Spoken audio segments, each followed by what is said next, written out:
relación de las instituciones sanitarias, penitenciarias y servicios sociales con la población con enfermedad mental grave sufre de ineficiencias. La falta de recursos de salud mental han dejado a estos individuos desprotegidos frente a aquellos que están encargados de afrontar, solucionar y derivar los problemas derivados de la enfermedad mental. El paso del enfermo mental con trastornos severos crónicos por la jurisdicción penal es un fenómeno recurrente, vinculado en muchos casos a deficiencias en la asistencia del dispositivo civil de la salud mental, originándose una situación conocida como puerta giratoria, en la que hay un tránsito continuo y circular de aquel a la red penal. Los dispositivos multidisciplinares de detección temprana y derivación adecuada intentan ayudar a disminuir el porcentaje de fracasos terapéuticos en pacientes que entran en contacto con los tribunales de justicia. En estos vídeos pretendemos hacer un análisis de cuál es la situación de las personas judiciales con enfermedad mental, proponer oportunidades de mejora, así como mostrar programas pioneros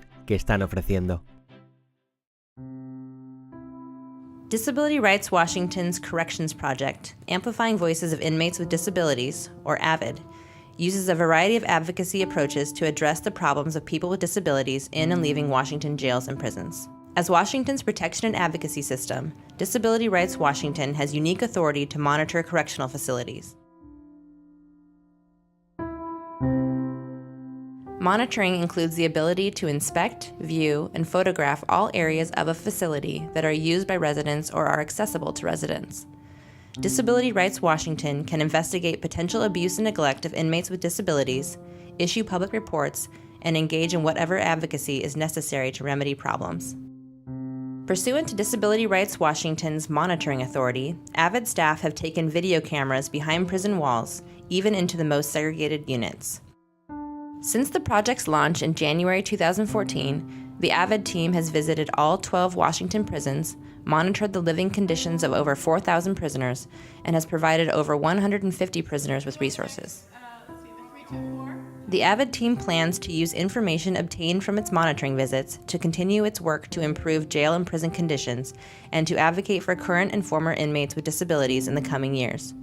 To learn more about AVID, visit disabilityrightswa.org. That's disabilityrightswa.org. Copyright 2014, Disability Rights Washington. Existen diversas formas de definir el trastorno mental grave. Según criterios diagnósticos, hablaríamos de aquellas personas que tienen trastornos psicóticos. Se entiende por tal un patrón de relaciones gravemente alterado, un déficit grave de su conducta o una afectividad inapropiada grave, que implique una percepción distorsionada de la realidad. Se incluirá a las personas que cumplen los criterios diagnósticos de por lo menos una de las siguientes categorías diagnósticas de la Clasificación Internacional de Enfermedades.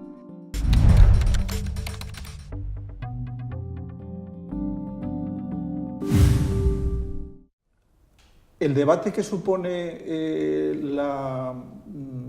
la frontera entre la enfermedad y el delito nos lleva a preguntarnos dónde está la frontera entre seguridad y rehabilitación y dónde está también la línea que separa las posibilidades de recuperación de un enfermo que está sometido a una medida de seguridad. Este es un debate permanente que tiene pues, unas raíces culturales, pero que desde el punto de vista histórico se ha mantenido siempre muy candente. Las causas de que los enfermos mentales estén sobrerepresentados en instituciones penitenciarias son muy variadas y no tienen desde luego nunca que ver con una mayor propensión al comportamiento delictivo. El riesgo de trastorno mental asociado a la exclusión social es una realidad que se ha descrito desde hace muchos años. Nosotros en el medio penitenciario estamos atendiendo a mayoritariamente personas que provienen de los grupos sociales de exclusión y por lo tanto esos grupos traen con ellos una carga de enfermedad mental mucho mayor que otros estratos sociales.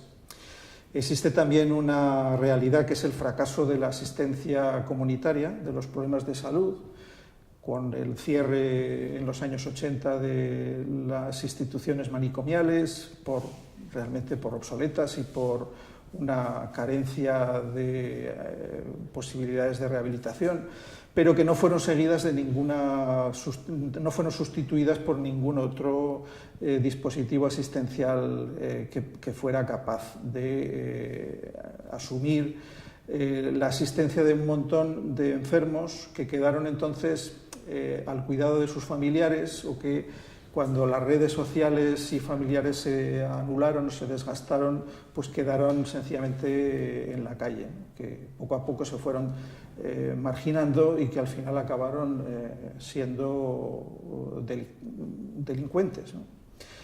También existe una mayor vulnerabilidad del enfermo mental durante el proceso penal. Normalmente es frecuente que el enfermo pues, no asuma su enfermedad, o que no sea consciente de qué es lo que se está jugando durante el proceso judicial, o que sencillamente pues, no se le detecte la enfermedad durante el juicio, y con eso pues, lo que puede ocurrir es que sea con más frecuencia condenado a una pena.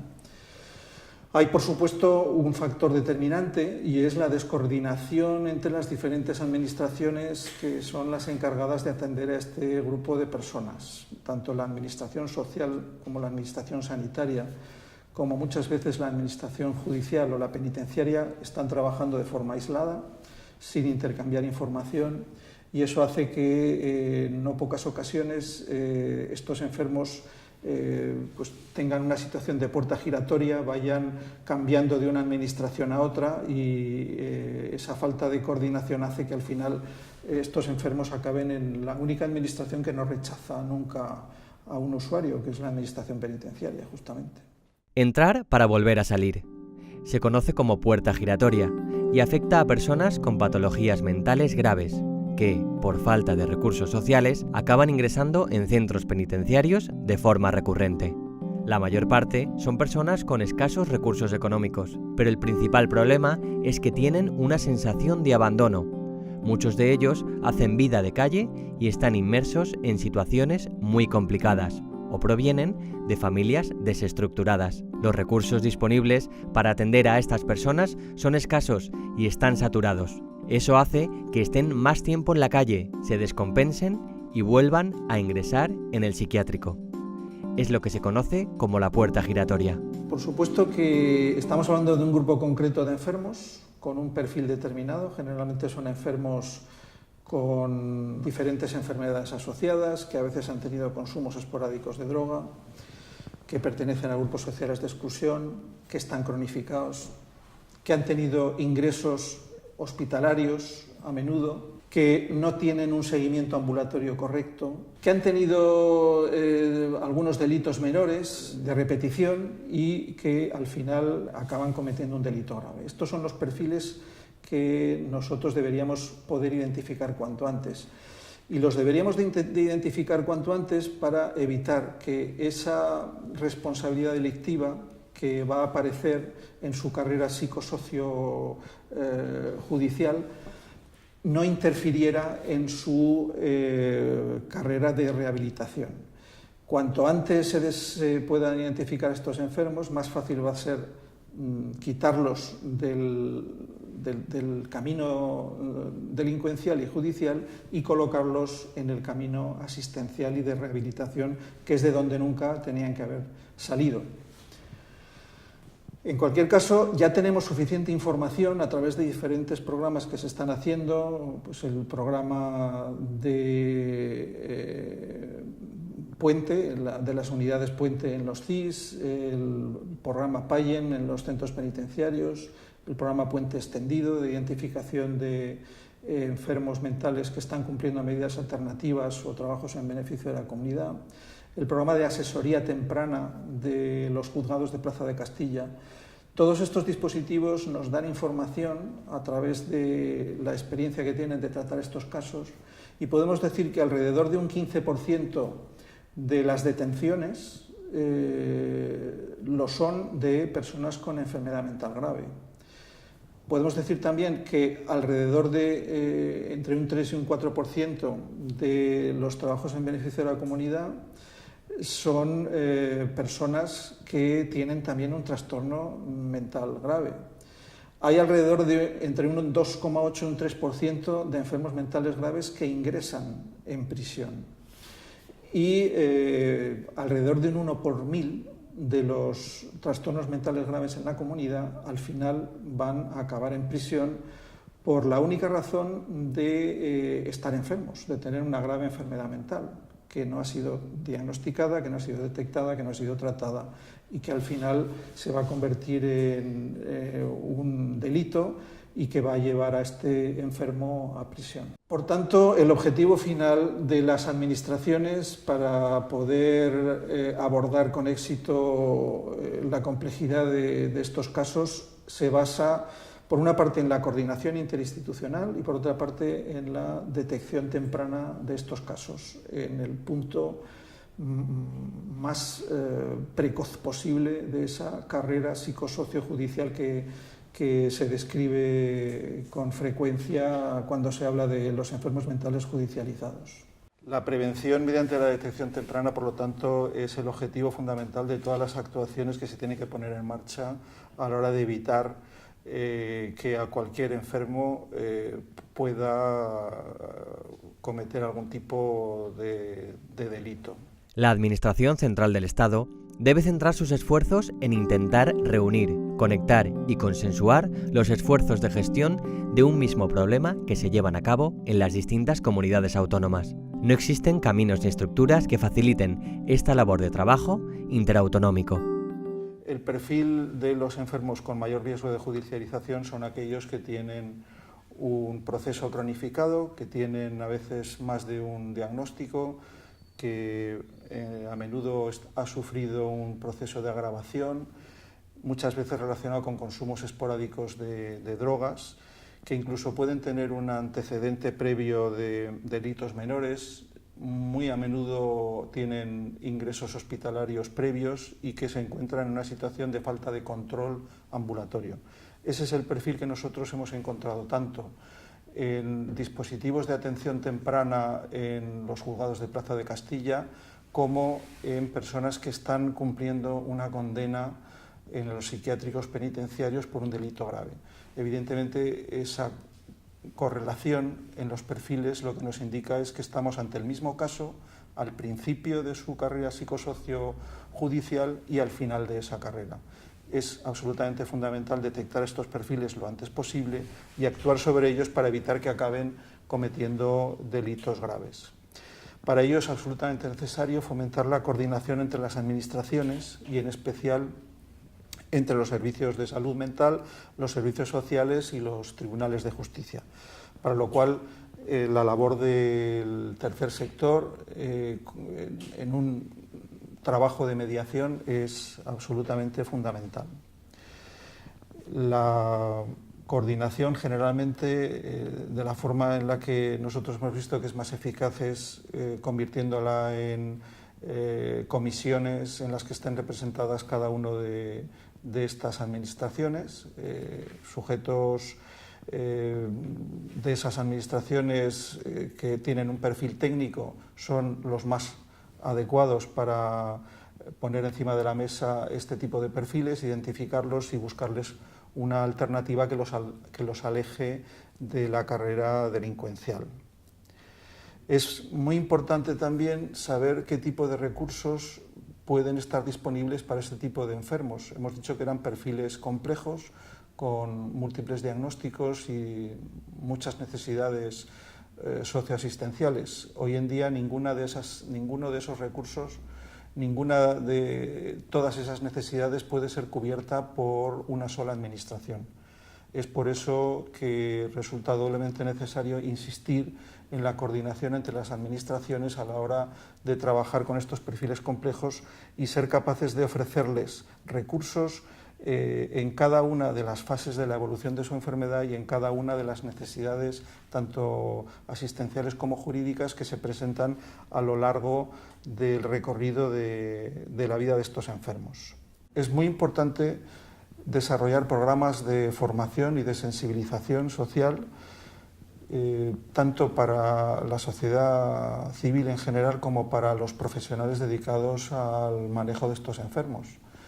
Porque probablemente hay un componente importante de desconocimiento a la hora de identificarlos y también de desconocimiento a la hora de tratarlos, que se vería beneficiado si se pudieran compartir las buenas prácticas que de hecho existen en nuestro país, y esa es muchas veces ese es el objetivo que la Administración persigue. Para eso se han puesto en marcha alguna iniciativa como la Red de Enfermedad Mental y Judicialización, REMJU, que tiene una página web que puede ser consultada y desde la que se puede conseguir información actualizada y muy concreta sobre cómo detectar y manejar a este tipo de enfermos. Después de la reforma psiquiátrica de los años 80, la tasa de camas hospitalarias dedicadas de manera monográfica a la residencia de estos enfermos descendió drásticamente, lo que se ha asociado por algunos autores también al aumento del encarcelamiento de estos enfermos. Es el llamado efecto Penrose. Hay una correlación, por lo tanto, en la disminución de disponibilidad de camas asistenciales en los psiquiátricos y el aumento de este tipo de enfermos en los dispositivos penitenciarios. Podría decirse que lo que ha ocurrido ha sido que hemos cerrado dispositivos asistenciales de larga estancia para trasladar a esos enfermos a dispositivos penitenciarios también de larga estancia, lógicamente.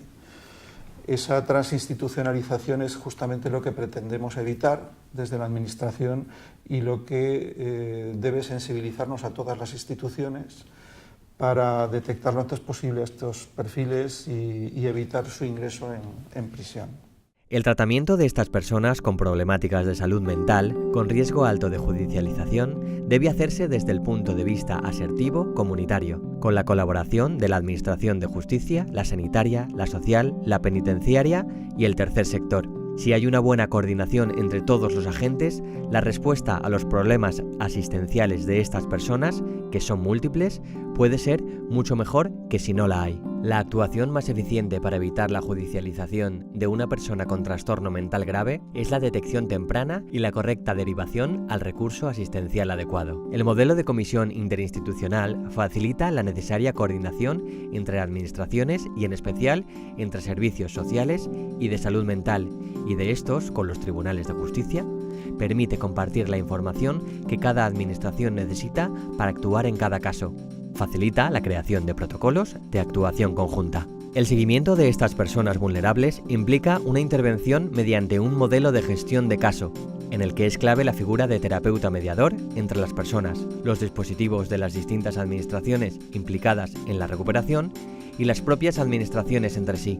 La gestión individualizada del caso implica que todas las instituciones mantengan en todo momento un nivel adecuado de formación sobre la evolución de su proceso rehabilitador y puedan actuar en consecuencia según sus diferentes responsabilidades con la necesaria diligencia y flexibilidad.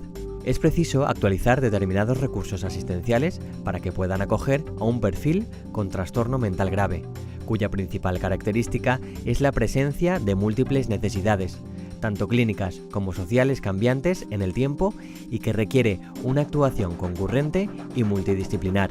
Este es el perfil de la persona con problemática de salud mental más vulnerable a la judicialización.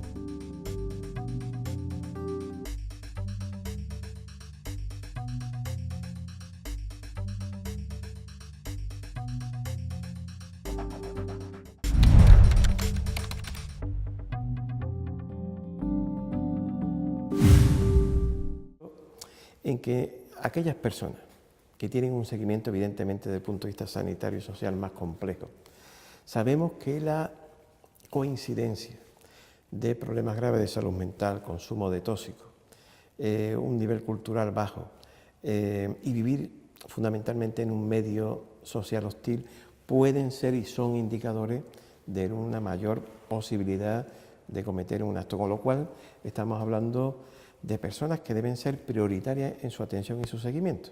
Yo creo que esto también nos plantea el que el primer escalón de una buena atención a las personas es esa prevención para evitar la comisión de un delito atendiendo a estos factores de riesgo y sobre todo el plantearnos que deben ser personas que deben ser tratadas de otra forma.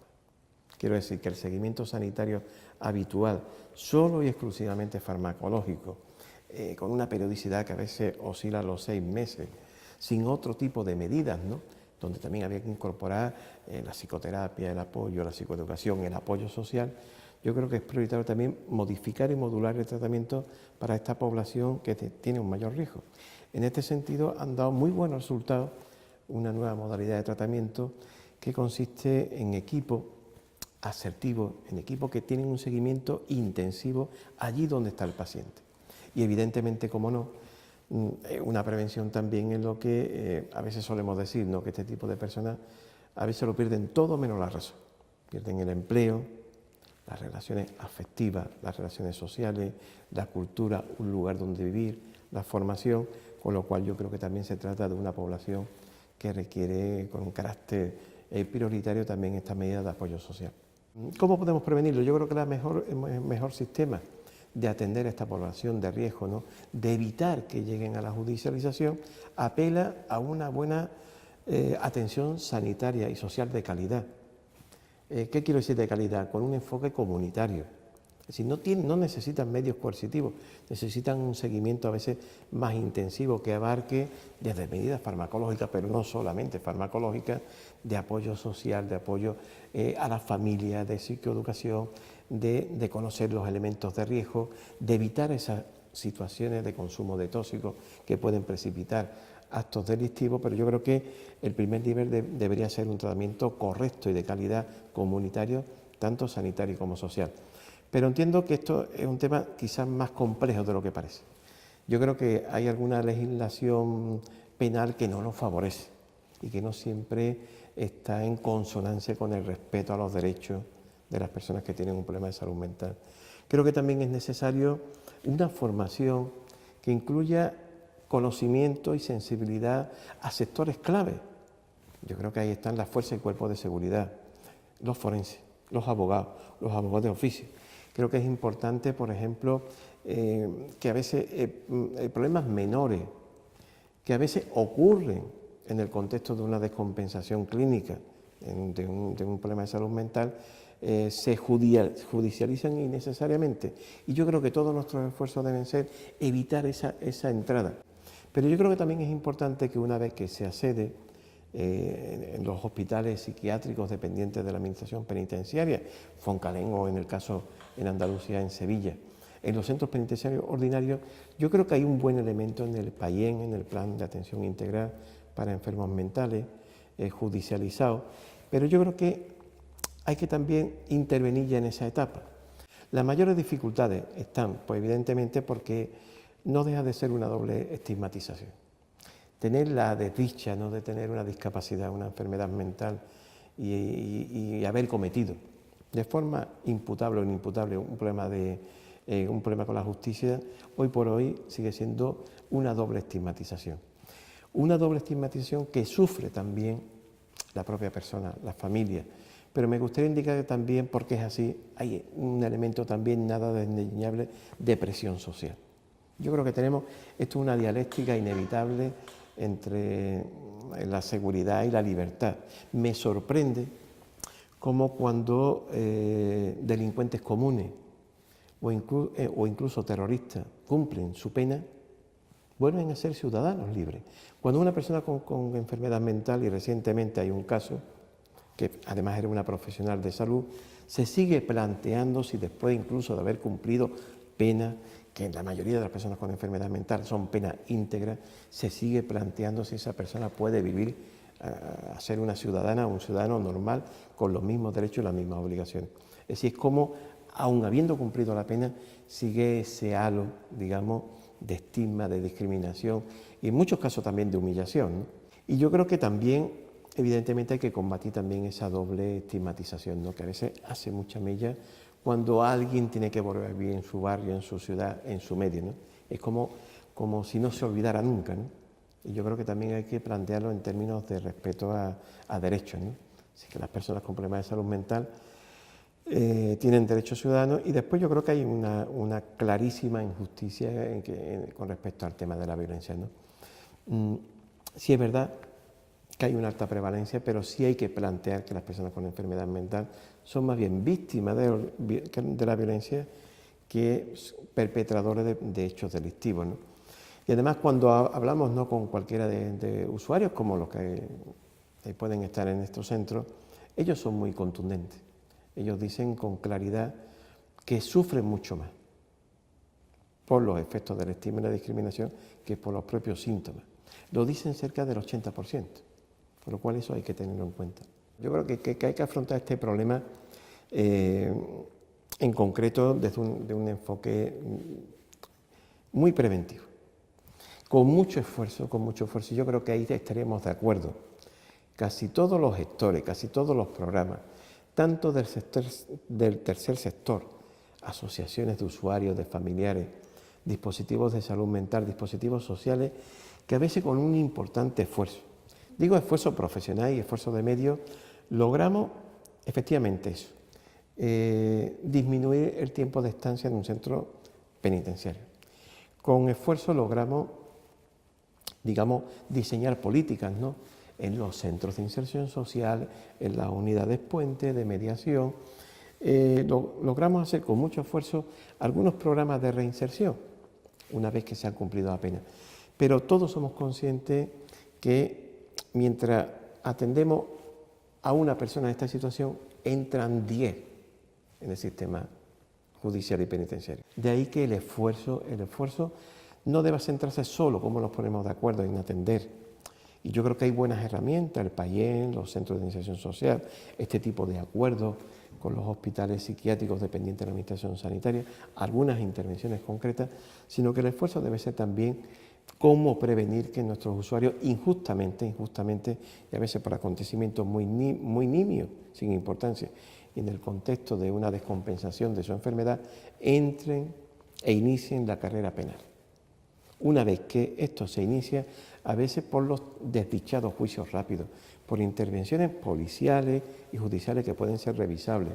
Yo creo que es muy importante algo que es cómo cruzar la información, cómo hay personas descompensadas en un juzgo de guardia que a veces acceden y se judicializan por falta y cruzar información. Nosotros aquí en Andalucía ahora estamos precisamente intentando diseñar cómo podemos cruzar la información del sistema de información judicial, que aquí en Andalucía recibe el nombre del sistema Adriano, que ya está conectado con el de atención a personas con drogodependencia, para cruzar información que puede ser muy útil para evitar este inicio de esta carrera penal con el sistema de información en salud mental. Yo creo que lo vamos a conseguir, que es posible. Pero creo que es importante tener formación conjunta. Creo que es importante formar a los propios profesionales del sistema judicial y penitenciario y policial en estas materias. Yo creo que todo el mundo, al menos en Andalucía, estamos desarrollando cursos de formación a Guardia Civil, Policía Local, Policía Nacional, y nos encontramos una receptividad enorme. Yo creo que la gente quiere hacer su trabajo lo mejor posible. Es decir, pero yo creo que tenemos que fomentar, como decía también algún autor, la curiosidad turística, de qué hacen los otros, de qué dificultades tienen, de cómo nos podemos apoyar. Y después hay reformas pendientes. No cabe duda que, por ejemplo, los compañeros y compañeras que trabajan en el hospital psiquiátrico dependiente de la Administración Penitenciaria de Sevilla hacen un magnífico trabajo. Pero posiblemente tendría más lógica el plantear unidades más pequeñas, como está diseñado, aprobado y planteado en la reforma. Unidades más pequeñas que en lugar de 400 camas o 180, como es el caso de Sevilla, sean unidades de 25 o 30 y que pudiesen tener una dependencia mixta o sanitaria. Por ejemplo, he tenido la suerte de conocer la reforma que se está impulsando en Italia, donde había más hospitales psiquiátricos que en España, y están ya dando pasos interesantes en esta medida. Es decir, que nadie ingresa ya en los hospitales psiquiátricos penitenciarios y que además estos se están reformulando en unidades donde hay una gestión fundamentalmente sanitaria y donde hay un seguimiento evidentemente estrecho, de mayor calidad, más cercano a la comunidad y lo que es más importante, en unidades con una mayor sectorización, territorialización, permaneciendo en la región donde están ubicados este tipo de centros y que están en torno a las 30 y tantas o 25, digamos, cámaras. Yo creo que tiene un cierto sentido y en esa dirección, como además en España está prefijado y que solamente en Cataluña y en alguna actividad en el País Vasco se ha puesto en marcha. Yo creo que pueden ser muy ilustrativos algunos de los casos que logramos atender conjuntamente, ¿no? Por ejemplo, aquí en este centro, ¿no?, que combina pues, un centro de día donde se atienden a personas que asisten a distintos programas culturales, deportivos, recreativos, ocupacionales, que tienen la posibilidad también de tener facilitador de desplazamiento y la manutención, desayuno, almuerzo y merienda, ¿no? Yo creo que a veces atendemos a personas que vienen a través de los servicios derivados de los servicios de salud mental. Ojo, es también muy importante que haya una conexión de los sistemas de atención a la dependencia y el sistema penitenciario, pues que acceden a este tipo de programas y yo creo que tienen un claro efecto preventivo. A veces llegan a este tipo de centros donde combina en algunos casos el centro de día con actividades también o con la posibilidad de disponer de un apartamento individual o para dos personas, personas que estaban en una situación de riesgo, como decía, personas donde no tenían una continuidad de cuidado, con ingresos repetidos, con problemas de consumo de tóxicos, que vivían en la marginalidad. Yo creo que es parte del camino, es decir, trabajar conjuntamente pues la red pública de salud mental, pues FAISEN, una red pública de apoyo social y también en algunos programas con la red del movimiento asociativo. Esto es útil para prevenir, es útil para ofertar la posibilidad de redes para personas que están en este momento sujetas a medidas de seguridad, pero también es muy útil para ofrecer también las posibilidades de reinserción una vez que se han cumplido las penas o las medidas de seguridad, ¿no? Evidentemente no está todo resuelto y evidentemente podríamos hablar de que como en el resto de comunidades puede haber un déficit cuantitativo en algunos tipos de programas. Son alentadores como aquí disponemos de 9 empresas sociales que dan empleo a 700 personas, que 2.000 personas están en estructuras parecidas a estas, ¿no? Pero hay que continuar, yo creo que hay que continuar, no solamente teniendo más recursos, sino también modificando algunas de nuestras prácticas habituales. Yo creo que hay que dar prioridad a quien lo más necesita, a los que están más en riesgo. Y evidentemente son personas que no piden ayuda, que tienen un seguimiento desigual, que no han accedido al sistema de la dependencia. Creo que debemos canalizar que este grupo es el grupo prioritario. Y después, evidentemente, hay algunas contradicciones. Tenemos casos en centros penitenciarios ordinarios que pasan mucho tiempo en la condición de preventivo. Recientemente tuve ocasión de conocer a un señor que se había visto inmerso en una historia rocambolesca, una persona con un problema de salud mental grave, de unos 60 años, que se habían aprovechado para filmar, y lo digo con sinceridad, para filmar el alquiler de un helicóptero que después sirvió para una operación de narcotráfico a gran escala. Este hombre se sorprendía cómo es un hombre humilde, un hombre que había sido prácticamente pues, humillado y se habían aprovechado de él, cómo es detenido por un grupo importante de grupos especiales de la policía, ¿no? Pero claro, cuando este hombre decía, ¿cuándo voy a poder pasar a un piso de FAISEN? Pues lleva un tiempo considerable preventivo en una situación tan rocambolesca como esta. Creo que también, además del ámbito sanitario y social, también habría que recuperar alguna iniciativa y reformular alguna cuestión también en el ámbito de la legislación, ¿no? Sí, yo creo que aunque se ha avanzado, aunque se ha logrado detener algunas reformas absolutamente desdichadas que se querían plantear en el Código Penal, también hay que continuar también porque sea una legislación sensible, una legislación que contemple que son personas con discapacidad, personas que necesitan ayuda, personas que tienen un problema de salud y que en algunos casos necesitan seguimiento sanitario y no siempre una perspectiva punitiva. Y en este sentido también hay que luchar mucho contra ese elemento que combina el estigma con la presión social. ¿Sí? Hay un eterno debate y que nunca podremos eludir el debate de la seguridad y el debate de la libertad. Y yo creo que tenemos que optar por favorecer el mejor tratamiento, pero que nuestros usuarios sean considerados como ciudadanos que evidentemente tienen derechos y obligaciones como cualquier otro.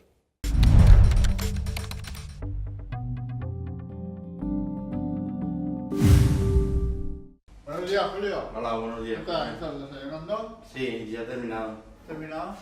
Sí. ¿Qué vas a hacer hoy? ¿Vas a ir Pues tenía que ir al taller de guitarra. Costaba un poco al principio de adaptarte a que nadie te dijera lo que tienes que hacer, o hacer las tareas, o estar en casa, estar en una nueva casa, estar solo, no.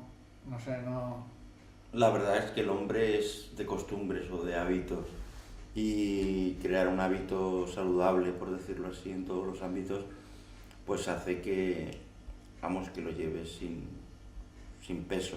Los jueves vamos a comprar. Tenemos unos menús y normalmente hacemos los menús de la semana. Y entonces, conforme al menú y cosas que debemos de tener siempre, vamos a comprar. Y tenemos un presupuesto para comprar todas las semanas, que son de 20 euros cada uno, son 40. Y los viernes nos dedicamos a limpiar. Normalmente las casas van una vez a la semana a comer, algún educador, uno a comer, o a ver cómo está la limpieza, y hay gente que necesita refuerzos, es decir, que tienen contratada a una chica para que les limpie, no para que limpie la chica sola, sino para que limpie la chica y ellos. Y nosotros aquí, dijimos que no, que limpiamos nosotros. La verdad es que cuando estábamos en Leolus éramos 6 personas y conlleva que la limpieza pues es mayor y conlleva más tiempo. Aquí enseguida, en un cuarto de hora, 20 minutos lo tenemos hecho, y enseguida pues nos sentamos a comer nuestro cigarrito y a ver la televisión. Normalmente tenemos de ocio 3 euros diarios, que tampoco te da para mucho, te da para tomarte un café o 2 al día. No, el que toma café o un refresco o algo de eso. Entonces, casi todos somos fumadores. Empieza como una costumbre social y luego pasa a ser, porque es una droga, pasa a ser un vicio. Pues es decir, te haces adicto al tabaco. Pero todos los que yo conozco allí, no sé si es que porque han pasado por prisión, por lo que sea, todos son fumadores. Pero en prisión también tienes pocas cosas que hacer. Me hice de un grupo que jugaba al dominó y también leía, es decir, te pasas muchas horas encerrado en la celda. Es decir, el tiempo de patio sí que hay 3 orillas o 4 horas, pero las pasaba pues yendo a comprar al economato un refresco, jugando al dominó, en fin, y fumando. El tiempo pasa muy despacio, claro, mueves más la cabeza, es decir, piensas más y tienes también más altibajos, por decirlo así. A Leolus todas las semanas vamos como mínimo 2 o 3 veces y es como nuestra referencia, ¿no? Es el punto de referencia. Nosotros vamos allí y bueno, ellos, no es el caso nuestro por ahora, y espero que no se dé, pero cuando por ejemplo una persona ha tenido una recaída con drogas o con cualquier otra cosa, el pasar por allí hace que los educadores se den cuenta y entonces toman medidas, por decirlo así.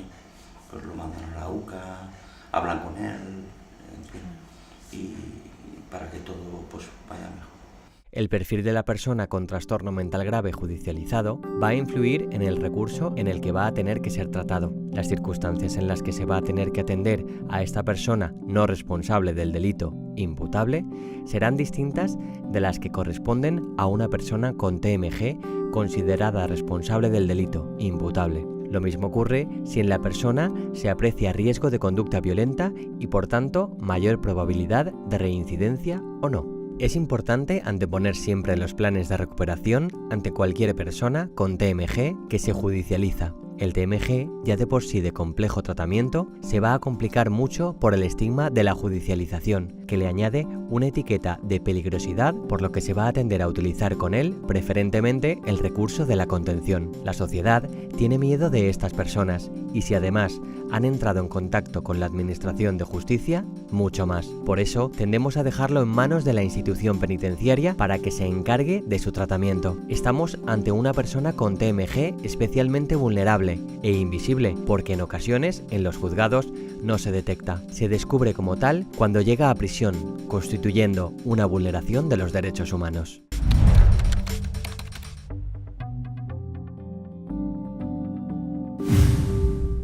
Sagimental es un programa de mediación jurídico-penitenciaria para personas que tienen enfermedades mentales graves y que están relacionados o están inmersos en procesos judiciales.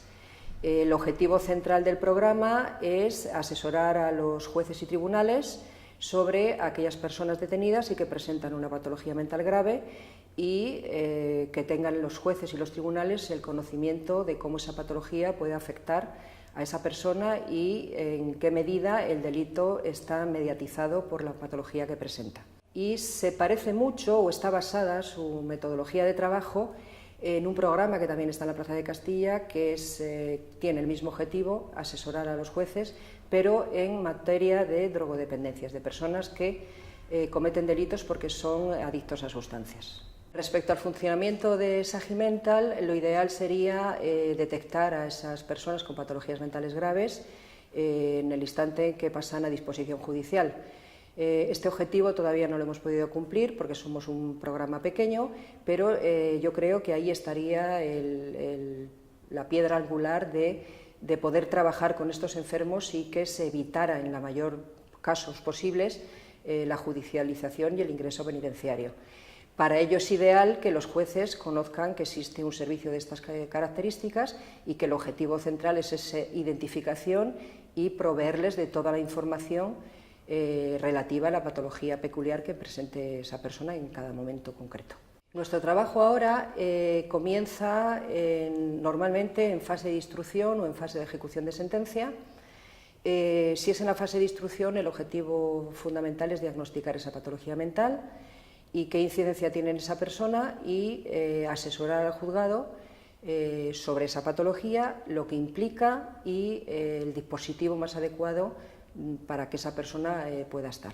Si esa intervención se realiza en fase de ejecución de sentencia, tenemos ya uno de los principales problemas, que es que ya no hemos detectado a esa persona al inicio del proceso penal, sino que lo estamos detectando al final de ese proceso, con lo cual ya muchas veces no se puede acreditar que esa persona sea inimputable y por tanto va a llevar aparejado su delito una pena de prisión, con lo cual las probabilidades de intervención se reducen porque hay que hacer un trabajo a posteriori interviniendo con el juez de ejecutorias, presentándole informes, haciéndole un diseño de intervención más concreto y con el hándicap de que depende del tipo de delito que tenga, la penalidad que lleve aparejada no siempre permite sacar a la gente de prisión o que no llegue a entrar, que sería lo ideal. El objetivo del equipo es evaluar esa patología mental y diseñar un programa que acerque a esa persona con esa patología mental al dispositivo más adecuado para que inicie, en la medida de lo posible, una reincorporación a su medio normal, natural, normalizado, de familias o dispositivos de media estancia, etc. Son enfermedades que muchas veces son silentes, nadie las conoce, nadie conoce nada de ello. Cuando una persona comete un delito, frecuentemente esa patología pasa totalmente inadvertida dentro de todo el proceso penal y la judicialización se produce porque no está verificada esa patología y entonces no se pueden generar mecanismos de información a los juzgados. ¿Qué podríamos hacer? Pues lo ideal sería tener personas cualificadas que identificaran desde el primer momento que se atiende a estas personas en la Plaza de Castilla y que hicieran una primera intervención de valoración de si esa persona presenta por lo menos sospechas de que pueda existir una patología grave y evidentemente luego diagnosticarla adecuadamente, porque muchas veces vienen con diagnósticos equivocados o erróneos. Las únicas personas con patologías mentales graves que llegan o que se diagnostican de una manera relativamente rápida y eficaz son aquellas personas que por su patología mental han cometido un delito considerado muy grave y entonces todo el sistema jurídico se mueve para que esa persona sea evaluada y para verificar si la incidencia de esa enfermedad mental correlaciona con el delito. Es decir, estaríamos hablando de los que serían los puramente inimputables. Esa gente sí tiene esa posibilidad porque normalmente son personas que cometen delitos pues muy notorios, muy importantes, muy socialmente muy aterradores, y entonces ahí sí se mueven. El problema está con todas esas otras personas que a lo mejor no tienen una patología mental o no han cometido el delito en un brote psicótico, pero que tienen una patología mental que les impide muchas veces a lo mejor no conocer lo ilícito del hecho, pero sí tener muy afectadas sus capacidades volitivas. Entonces es ahí donde no está la identificación de esa persona, con lo cual son gente que va a reincidir en los delitos porque no está identificada y no está tratada. Luego también existe otro problema con estos enfermos, y al igual que con los drogodependientes, que es que nuestro sistema judicial permite una manera de juzgar a la gente que se llama juicio rápido, en la cual el juicio, como su nombre indica, se lleva a cabo en el plazo de 48 horas. Es necesaria una conformidad entre el fiscal y el abogado que defiende a la persona, y normalmente ese acto es demasiado rápido, normalmente no se acredita que esa persona tiene una patología mental, con lo cual a la hora de ejecutar esa sentencia eso no aparece en ningún lado, ni aparece en su procedimiento, ni en su sentencia, ni nada, con lo cual esa persona, la mayor probabilidad que tiene es que termine efectivamente en un centro penitenciario, donde seguramente allí ya le van a diagnosticar una patología, pero ya va a ser muy tarde para sacarlo fuera y que vaya a un dispositivo adecuado a su enfermedad. Cuando hay acreditada una enfermedad mental, normalmente lo primero que hay que establecer es si esa enfermedad mental tiene correlación con el delito. Es decir, si esa enfermedad mental es un factor determinante en la comisión de los delitos. Si esa enfermedad mental no es un factor determinante en la comisión de ese delito, el tribunal no va a acordar ninguna medida extraordinaria ni va a pronunciarse sobre ello.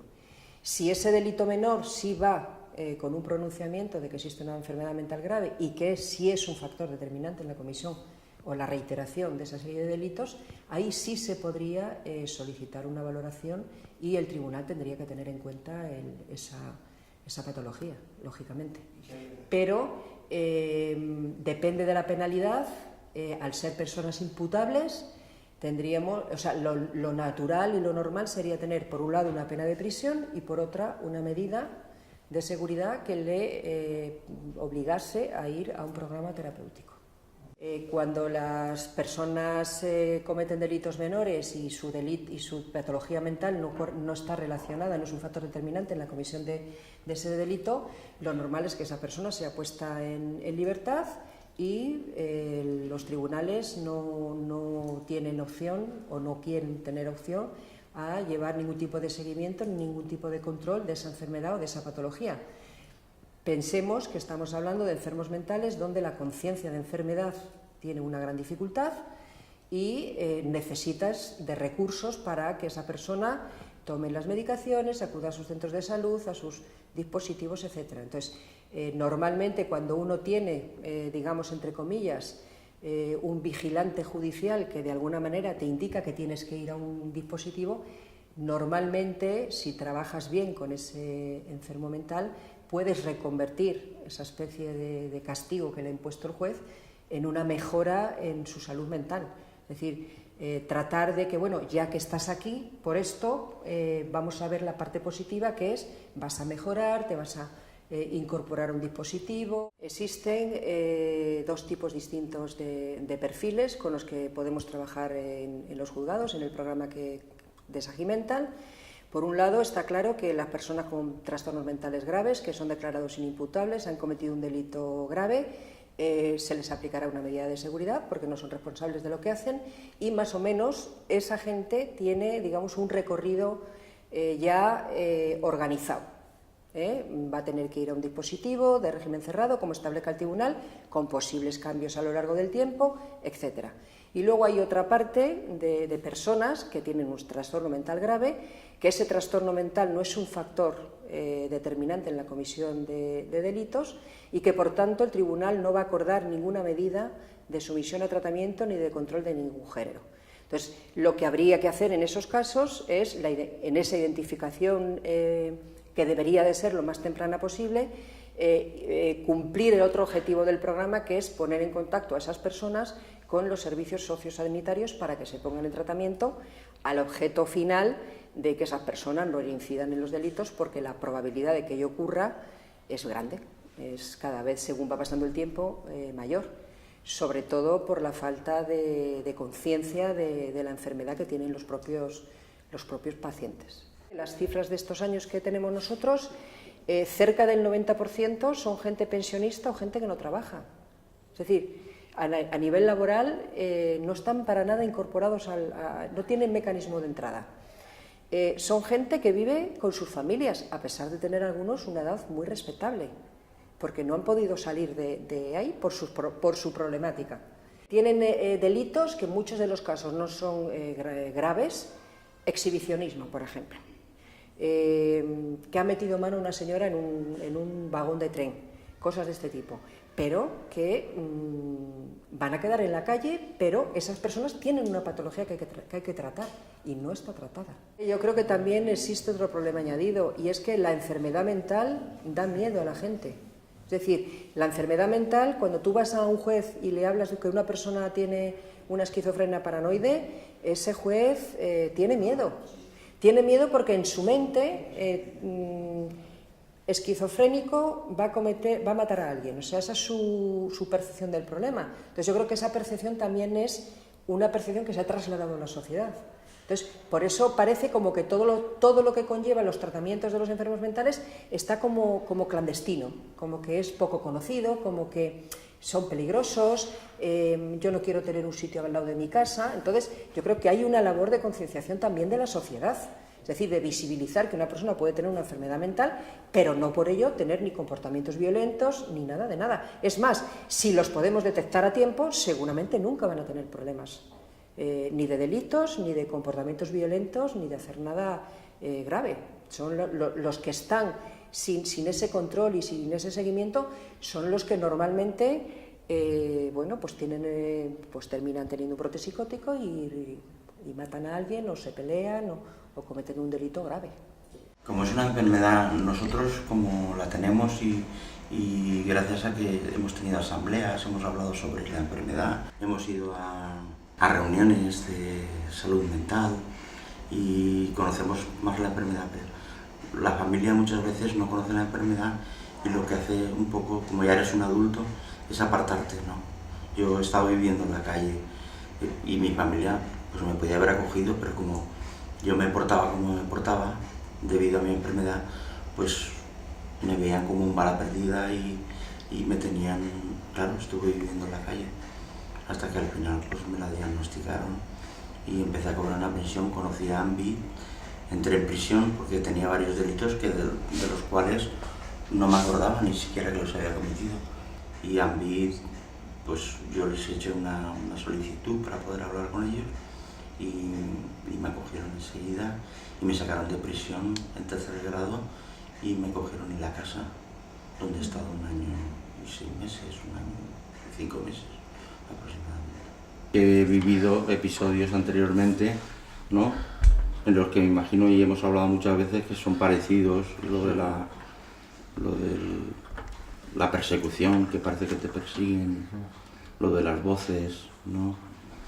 Y en fin, esa vida tan desordenada y tan de sufrimiento, porque realmente yo por lo menos en mi experiencia sufrí mucho, gracias que no fui, por decirlo así, violento, ¿no? Que no te dio por la violencia, ¿no? Sí, que no me dio por pegarle a nadie ni por hacerle nada a nadie. ¿Y en la cárcel que te ayudaban mucho o no? ¿Cómo funcionaba? Pues en la cárcel, hombre, ayudarme como enfermo, la verdad es que me ayudó un poco. Me pasaron a módulo y no me dieron la medicación. Me pasé toda la noche sin dormir. Y al otro día Eso me pasa a mí también. le dije al funcionario, diga, que yo si no tomo medicación me puede dar un brote psicótico. Y recuerdo que fui allí y me dijeron, no nos quedan, no. Lo que pedí que tiapina y yo tomo Orfidal. Y me dijeron, no nos queda. Y dije, yo es que lo necesito por si no me va a dar un brote psicótico. Y entonces me dijo, ¿la ketiapina para qué es? Digo, pues para eso, para que no me dé un brote psicótico. Y el Orfidal es para tranquilizarme, para poder dormir. Y entonces dijo, bueno, va, te lo voy a dar. Y me lo dio, y a partir de entonces empezaron a dármelo, pero sí. Si mi argumento hubiera sido otro, quizás no me lo hubieran dado. Un médico forense puede ser el primer encargado de ver a un atendido con esta casuística, justo en el momento en el que es puesto a disposición del juez y también, actuando como perito, puede verlo durante la instrucción del caso, en ocasiones ya dentro de prisión. La principal labor es establecer la responsabilidad jurídica del imputado en los hechos juzgados, como lo es también el informar sobre el grado de capacidad para ejercer de forma autónoma sus derechos civiles.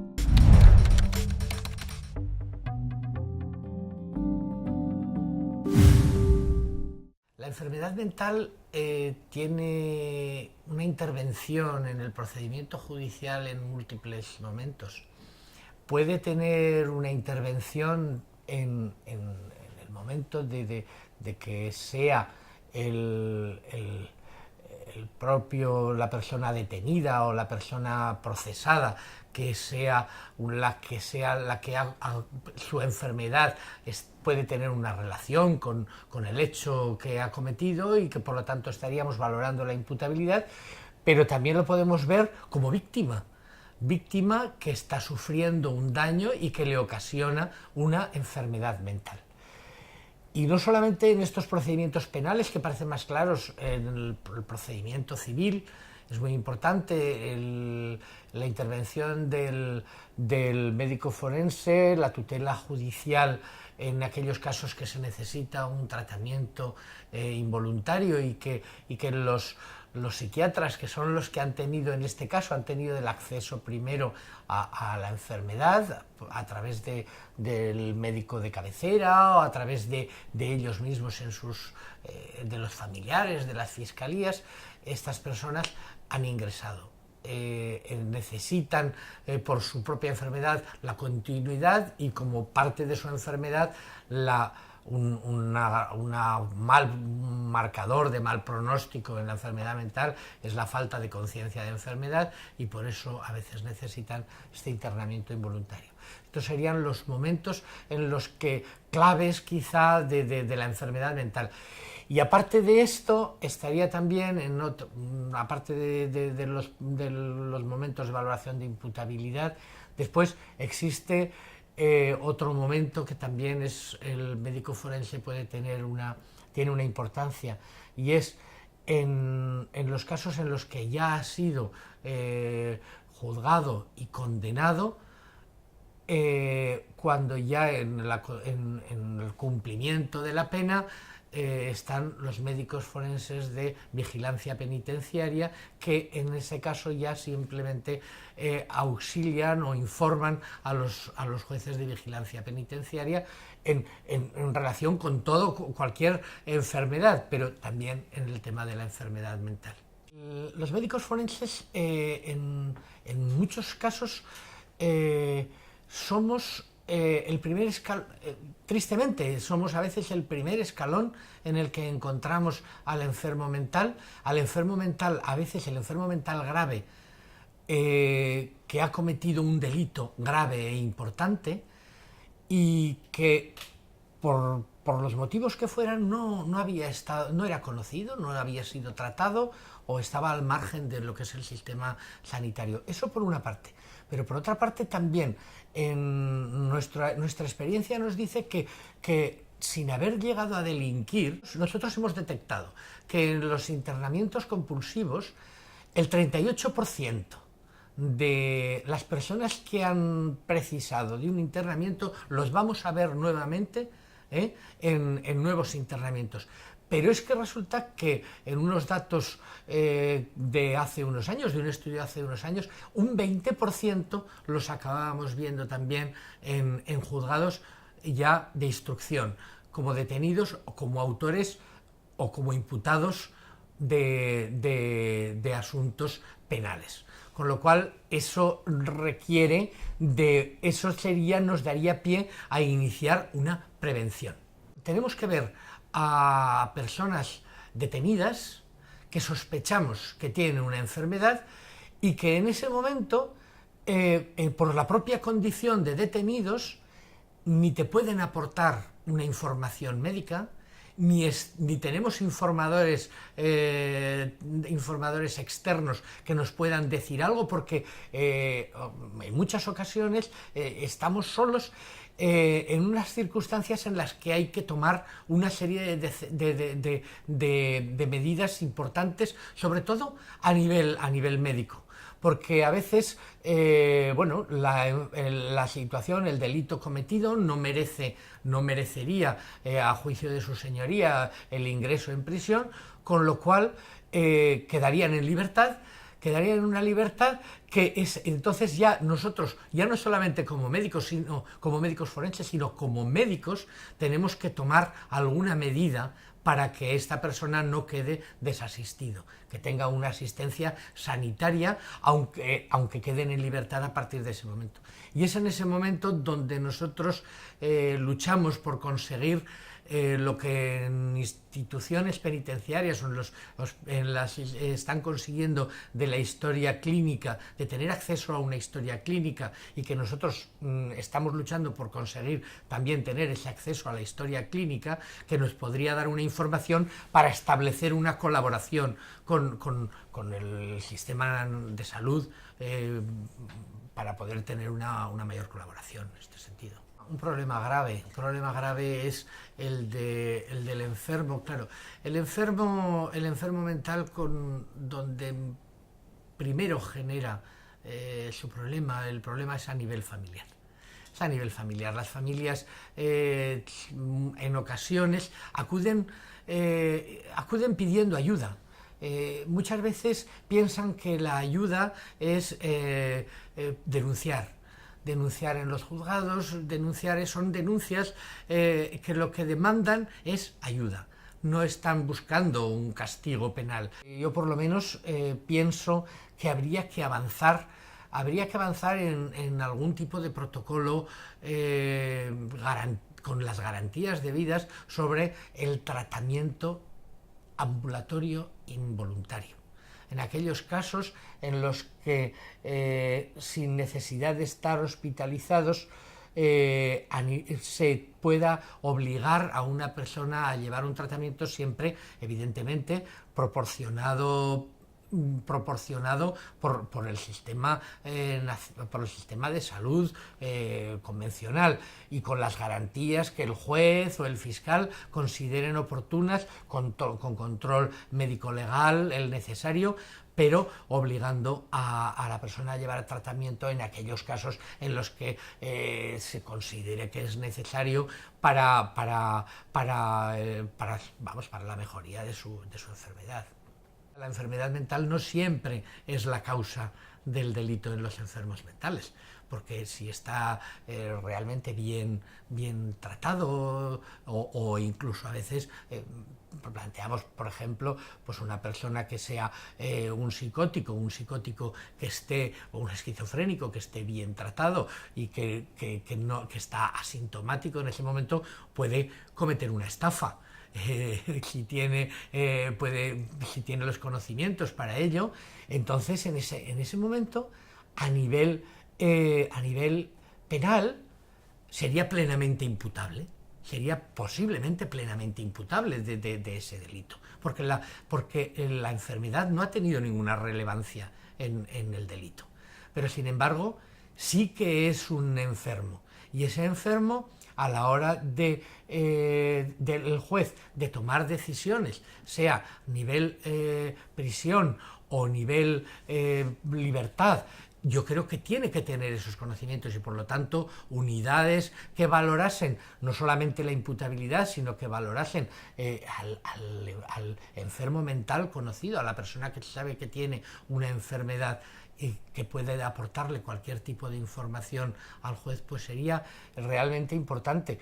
Y sobre todo, pues establecer esas bases de datos de determinadas personas que en un momento dado puedan, no solamente en ese momento puntual con el juez, sino que si hay unos antecedentes personales previos, evidentemente que van a aportar una información. Yo pienso también que los médicos forenses ejercemos una función importante de prevención porque vemos en muchos momentos a personas en un primer delito o en un primer delito a lo mejor leve, que sabemos que después puede perpetuarse y acabar en una cadena de delitos por su propia enfermedad o incluso llegar a delitos más graves.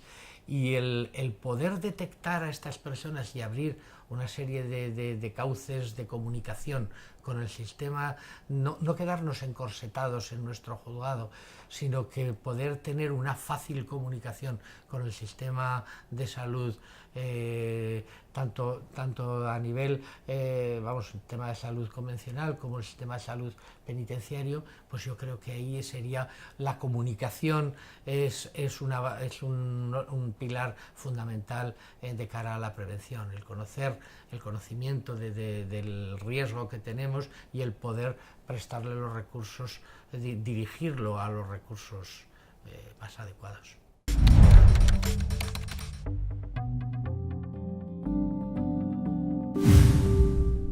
La visión que un médico especializado en psiquiatría tiene en una consulta dentro del medio penitenciario no deja de ser un poco aterradora. Primero, por la gravedad de los síntomas, de tal manera que hay pacientes muy enfermos que no se ven fuera del centro penitenciario y que lamentablemente todavía existen y que están sometidos a unas condiciones que hoy por hoy nos hacen reflexionar. Y en segundo lugar, la enorme potencialidad del trabajo en equipo con la sanidad penitenciaria, que hace que muchos pacientes que no tendrían un tratamiento adecuado puedan entrar en la lanzadera del sistema sanitario. Lo más preocupante, evidentemente, son los pacientes con pérdida de criterio de realidad, con delirios y con alucinaciones, con o sin consumo de tóxicos, pero en volumen son las somatizaciones crónicas, el sufrimiento personal expresado en trastornos funcionales de dolor, de incapacidad funcional digestiva, de trastornos motores, de distintas alteraciones en la calidad de vida que junto con la depresión, la ansiedad y las dificultades de convivencia pues van a ser el 70 al 80% de la patología. En la literatura, y el informe Trensin plantea que al menos 1 de cada 10 enfermos que salieron a la calle han acabado después de estar institucionalizados en hospitales psiquiátricos dentro del sistema penitenciario. Y lamentablemente con pocas condenas muchas veces leves, pero de una gran duración por su dificultad de adaptación al medio penitenciario. Sin embargo, hay que pensar que el tiempo cambia y que quizá la necesidad de que el medio penitenciario también cambie como la sociedad es lo que todos tenemos que impulsar. Hoy no es de recibo que pacientes que hace 50 años hubieran estado institucionalizados pasen a lo que se han dado en llamar los humos manicomios, que serían las cárceles. Entonces hay una responsabilidad de la sociedad, pero también hay una urgente necesidad desde el medio penitenciario de cerrar las puertas a cosas que no van a ser buenas, ni para el medio y desde luego tampoco para los pacientes ni para la sociedad. El médico necesariamente tiene que ver la historia natural de la enfermedad y los datos recientes realizados y analizados por la Universidad de Zaragoza y dentro de nuestro grupo de trabajo demuestran que el 65% del espectro de la psicosis y de la esquizofrenia son enfermedades sobrevenidas. Son pacientes con más de 5 años de evolución que nunca habían ido al médico y que son diagnosticados en el medio penitenciario. Esto es un gran avance para ellos porque van a poder entrar en unas posibilidades de tratamiento que les puede curar. Pero lamentablemente en las depresiones, angustias crónicas y trastornos por somatización van a ser solo un 25%. Son pacientes crónicos, ya conocidos y que simplemente tienen reactivaciones. De este grupo, el 85% consumen tóxicos a partir de los 14 años.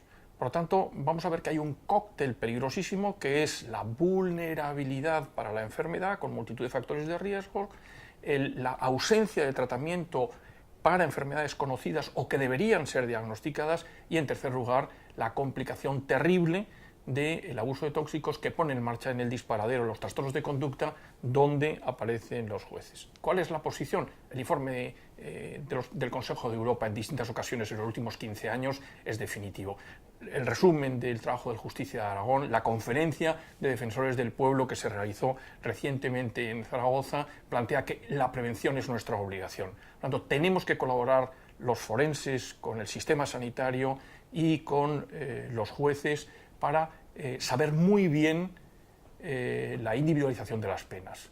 Y no hay derecho a que a algunos pacientes con enfermedades conocidas no se les aplique esa inimputabilidad de la que estamos hablando. Y en segundo lugar, tenemos que poner en marcha multitud de medidas de seguridad.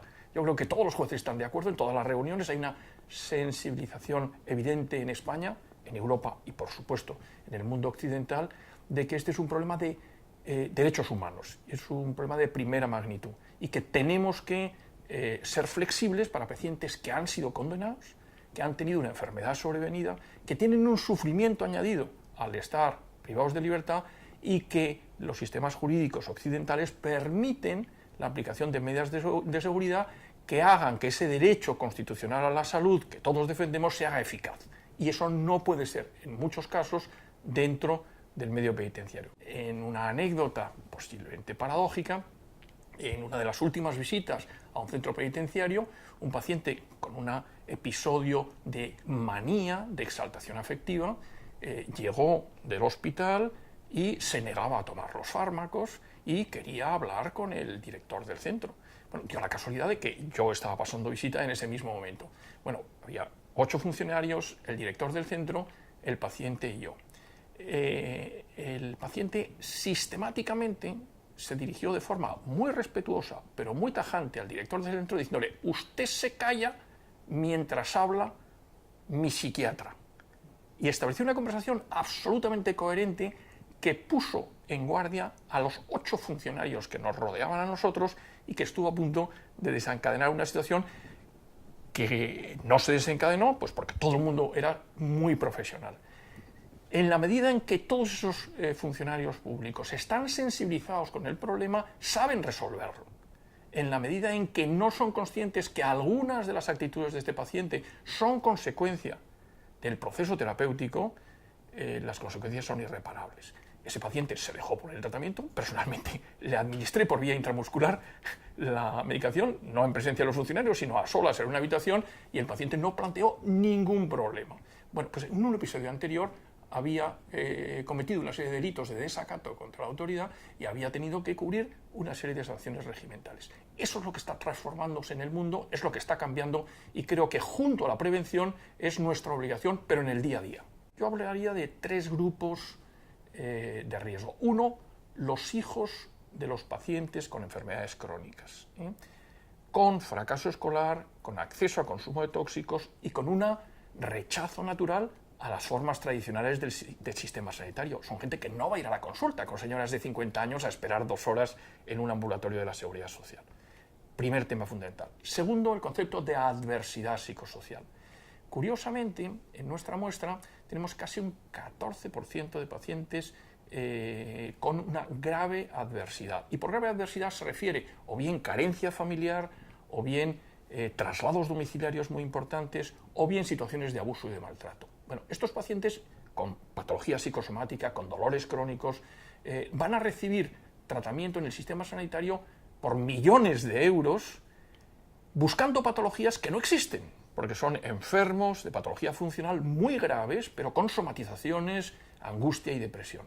No están bien diagnosticados. Y es precisamente el excelente servicio de sanidad penitenciaria el que los diagnostica. Y una vez que los diagnosticamos, tenemos que saber que inmediatamente hay que poner en marcha esas medidas preventivas. De hecho, en este momento ya tenemos acceso a la historia electrónica de salud en este momento y podemos acceder desde los mismos centros penitenciarios como cualquier centro sanitario. Y el tercer gran grupo es los pacientes que son sometidos al abuso de grupos poderosos. Hay grupos delincuentes que utilizan a personas con enfermedades, vamos a decir, para delitos menores que ocultan otra serie de cosas. Y hay fenómenos sociales que se reproducen, lamentablemente, en la que hay que situar al delincuente en el contexto en el que el delito, y eso los jueces lo saben muy bien, y nuestro Código Penal también lo contempla, pero quizá no siempre es sencillo, sin la colaboración de los forenses, el sistema sanitario, el sistema judicial, de buscar una salida preventiva, como decimos. Si nosotros seguimos en la línea que yo creo que han introducido las autoridades al respecto en todo el mundo, sobre todo en la Unión Europea, de potenciar la colaboración, de formar equipos de trabajo, la prevención va a ser la norma. Los equipos asertivos comunitarios son tecnologías de muy alto rendimiento y de muy bajo coste. La intervención para que el paciente haga una vida normal. La misma introducción del PAIEM en los centros penitenciarios ha garantizado que personas con poca iniciativa, que vivían en los patios, que no hablaban con la gente, que requerían una supervisión en hábitos incluso de higiene y autonomía, en este momento vayan a la escuela, tengan plazas en talleres, participen en actividades ocupacionales, vayan al médico, tomen los tratamientos, hagan sus reivindicaciones y dentro del medio penitenciario puedan participar de la comunidad y de las relaciones sociales que allí se dan. Y eso es una revolución con una técnica de tratamiento muy barata y muy sencilla. Por eso diremos que eso, las comunidades terapéuticas en otro ámbito, los grupos de autoayuda para la disminución del consumo de drogas. En estos estudios que estamos haciendo en este momento y que algún día publicaremos, nos encontramos el terrible dilema que el 75% de los enfermos con abuso de sustancia no tienen motivación para el tratamiento, porque no se fían de los médicos que pasamos consulta. Y hay una situación de pasividad. Con el tratamiento asertivo comunitario eso cambiaría inmediatamente, porque lo primero es la motivación, y lo segundo es que uno, porque está haciendo vida normal, porque uno es igual que los demás en la comunidad, porque uno es capaz de reivindicar sus derechos, uno sigue el tratamiento. Y cuando sigue el tratamiento se encuentra mucho mejor. Y cuando se encuentra mucho mejor, se encuentran soluciones en este trabajo en equipo. Hay 3 leyendas urbanas que San Ignacio de Loyola diría absolutamente nefastas. Una, que los pacientes tienen derecho a estar sedados para robarle al juez un día de condena. Y eso no solamente no es verdad, sino que produce neurotoxicidad, demencia y trastornos de memoria. Hay que disminuir el consumo de fármacos en los centros penitenciarios. Y todos los sanitarios estamos de acuerdo, pero no es fácil conseguirlo. Por lo tanto, el que la gente sepa que tomar medicinas fuera de prescripción médica tiene graves riesgos para la salud, que tenemos miles de internos que el año posterior a su cumplimiento de condena, cuando salen en libertad, tienen accidentes de tráfico, tienen muertes súbitas, tienen graves enfermedades, tienen todo tipo de contratiempos como consecuencia de los fármacos con los que han estado tomando. Segundo, hay que integrar el sistema sanitario penitenciario dentro del Sistema Nacional de Salud, y todo el mundo estamos de acuerdo. Es un sistema excelente, con unos médicos excelentes, pero aislados. Y el aislamiento no es un sistema bueno. Por eso, cuando los especialistas desde la Seguridad Social, desde el Sistema Nacional de Salud, asistimos, pues no siempre la colaboración es posible. Y tercero, los jueces tienen que seguir sentándose con nosotros para analizar individualmente los casos. Y yo creo que ahí la actitud de los médicos forenses es fantástica, es un momento en el que se están tomando decisiones, pero bueno, la urgencia de un clínico que ve los problemas es que hay que empujar y tomarlas en mucha mayor medida.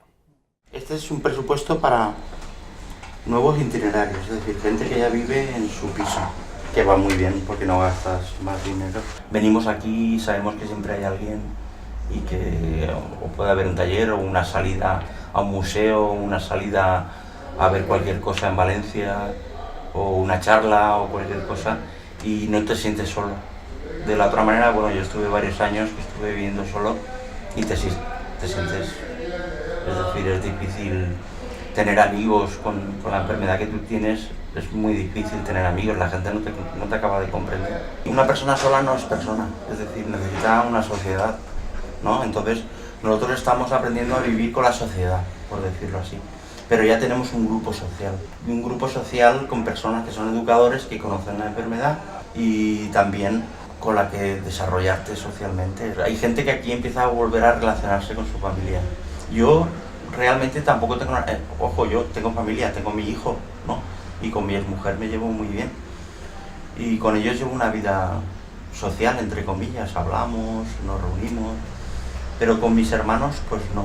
Y tampoco he hecho en falta esa relación, porque yo la tengo aquí, es decir, yo cuando abajo abrazo a Manu, para mí es como un hermano, ¿no? Y aunque sea más joven que yo, es como si fuera mi hermano mayor, porque es un educador y siempre me puede dar, es decir, orientar hacia un sitio o hacia otro. Para mí es un gran referente Ambiz, es decir, tener Ambiz aquí es como un niño cuando es su madre con la referencia, pues eso es igual. Yo lo siento así, es la verdad. Hay que poner de manifiesto la asociación injusta que se establece entre enfermedad mental y peligrosidad social. No existe ninguna razón para poder afirmar que ambas realidades están unidas. Ninguna patología mental justifica el internamiento prolongado al que se somete a estos pacientes, al aplicarles ciertas medidas de seguridad. Se deben buscar alternativas a estas largas medidas de contención, que no están indicadas si lo que de verdad se pretende es la estabilización y rehabilitación de estos enfermos. Para ello hay que recordar que es una vulneración de nuestra normativa vigente. Cuando estamos ante una persona con trastorno mental grave, tenemos que poner los medios adecuados para colocarle en el mismo nivel que al resto de las personas, darle el sistema de apoyos que necesita para permitirle ejercer los mismos derechos que los demás. No es aceptable la discriminación previa que se produce en la sociedad que le evoca al sistema penitenciario, quien sufre la falta de atención adecuada dirigida a su recuperación ante la carencia de los recursos multidisciplinares adecuados, privándoles además de los beneficios penitenciarios como son los permisos, como los que disfrutan otros reclusos sin trastorno mental grave, o que no se pueden beneficiar de una medida de seguridad ambulatoria por falta de recurso asistencial, obligando a la reducción de las medidas terapéuticas a un tratamiento farmacológico. En estas situaciones le estamos añadiendo más discapacidad de las que ya tenía, además de ejercer una privación de sus derechos fundamentales.